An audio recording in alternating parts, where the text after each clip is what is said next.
प्रबंध के कार्य कौन कौन से होते हैं। ठीक है, तो प्रबंध के 5 कार्य हैं, आपको पता ही होगा। तो सबसे पहला है नियोजन। इसका अभिप्राय कुछ करने से पहले सोचना है। नियोजन का मतलब ये है कि हम जो कुछ भी करने वाले हैं उसको करने से पहले सोच लेना कि हमने क्या करना है, कैसे करना है, कब करना है, इसको कौन करेगा। ठीक है, तो ऐसी जितनी भी चीज़ें होती है वो नियोजन में की जाती हैं। इसके बाद आता है संगठन। इसका अभिप्राय व्यक्तियों के एक विशेष समूह से है जो संगठन के उद्देश्य प्राप्ति हेतु मिलकर कार्य करते हैं। संगठन का मतलब क्या है? संगठन का मतलब एक व्यक्तियों के विशेष ग्रुप से है जो कि संगठन के उद्देश्यों को प्राप्त करने के लिए वो मिलकर कार्य करते हैं। ठीक है, अगला है नियुक्तिकरण। इसका अभिप्राय पदों को लोगों से भरना और भरे रहने देना है। इसका मतलब ये है कि अगर संगठन में कोई पद खाली है, कर्मचारियों की कमी है, तो कर्मचारियों की भर्ती करना और पदों को भर देना, और पदों को भरे रहने देना, उनको खाली ना होने देना। ठीक है, तो अगला है निर्देशन। इसका अभिप्राय संगठन के मानव संसाधन को निर्देश देना, उनका मार्गदर्शन करना, संदेशवाहन करना व उन्हें अभिप्रेरित करने से है। निर्देशन में क्या होता है? निर्देशन में जो संगठन होता है, संगठन में मानव संसाधन यानी कि कर्मचारी, उनको निर्देश देना, उनका मार्गदर्शन करना, संदेशवाहन करना और उनको अभिप्रेरित करना होता है। क्या होता है? निर्देशन। ठीक है, अगला है नियंत्रण। इसका अभिप्राय वास्तविक परिणामों को इच्छित परिणामों के नज़दीक लाना है। नियंत्रण में क्या किया जाता है? हमने नियोजन कर लिया, संगठन कर लिया, नियुक्तिकरण कर लिया, निर्देशन कर लिया, लास्ट में आता है नियंत्रण।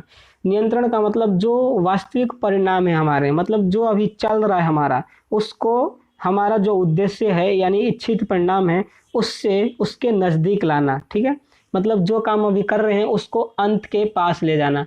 हमारा उद्देश्य जो अंतिम लक्ष्य होता है उसके समीप लाना, उसके पास लाना। ठीक है, वो कौन करता है? वो नियंत्रण करता है। ठीक है, तो ये प्रबंध के 5 कार्य हैं जिनके ऊपर आगे चल के एक एक चैप्टर आने वाले हैं, उनमें आपको ये और अच्छे से समझ में आएगा। तो अभी आपको अगर समझ में नहीं भी आया तो कोई बात नहीं, इनके जो ये परिभाषाएं हैं छोटी छोटी, इनको समझ लें और याद कर लें।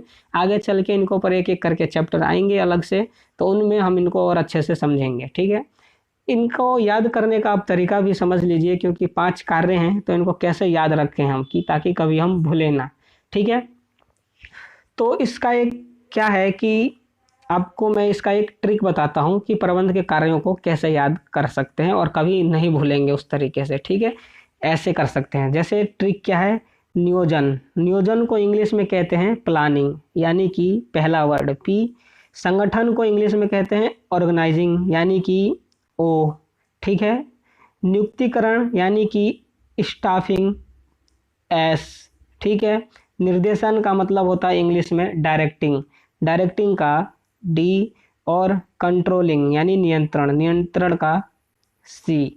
इन सभी के इंग्लिश वर्ड्स का पहला पहला अक्षर, इन सबको अगर जोड़ दें तो क्या बनेगा? ये पोस्टडैक, POSDC, पोस्टडैक इसे हम कह सकते हैं। ठीक है, तो इस आप पोस्टडैक को अगर याद रख सकते हैं तो आपको प्रबंध के सारे कार्य याद हो जाएंगे। ठीक है, मैंने भी जब मैं पढ़ रहा था तो मैंने भी इसी ट्रिक को अपनाया था और इसी ट्रिक के जरिए मुझे पूरे प्रबंध के कार्य याद थे और अभी तक याद है। इसी वजह से मैं आपको भी ये ट्रिक बता रहा हूँ ताकि आपको याद करने में आसानी हो और कभी भी ना भूलें। ठीक है, तो आप इस ट्रिक से ही प्रबंध के सारे कार्यों को याद रख सकते हैं। ठीक है, तो ये आपकी एक्सरसाइज यहीं पर समाप्त हो गई। मैं आशा करता हूँ कि आपको अच्छे से समझ में आई होगी और कोई भी परेशानी या दिक्कत नहीं होगी। अगर है तो उसको कमेंट करके बताइए, मैं उसको सॉल्व करने की कोशिश करूँगा। तो अगर आप हमारे चैनल से जुड़े रहना चाहते हैं तो हमारे चैनल को सब्सक्राइब कर लें, बेल आइकन को प्रेस कर लें ताकि जब भी मैं वीडियो को अपलोड किया करूँ तो उसका नोटिफिकेशन आप तक पहुँच सके। कमेंट करके बताइए वीडियो कैसी लगी, समझ में आ रही है, नहीं आ रही, क्या प्रॉब्लम आ रही है, ताकि मैं उनका सॉल्यूशन दे सकूं। अपने दोस्तों के साथ शेयर करना ना भूलें, क्योंकि अगर वो भी हिंदी में पढ़ना चाहते हैं तो वो तभी पढ़ पाएंगे जब आप उनके साथ शेयर करेंगे। ठीक है, और लास्ट में एक लाइक ज़रूर कर देना, वीडियो अच्छी लगी हो, समझ में आई हो तो आज की वीडियो में बस इतना ही। मैं आपके साथ दोबारा से हाजिर रहूँगा आपकी अगली एक्सरसाइज के साथ अगली वीडियो में। तब तक के लिए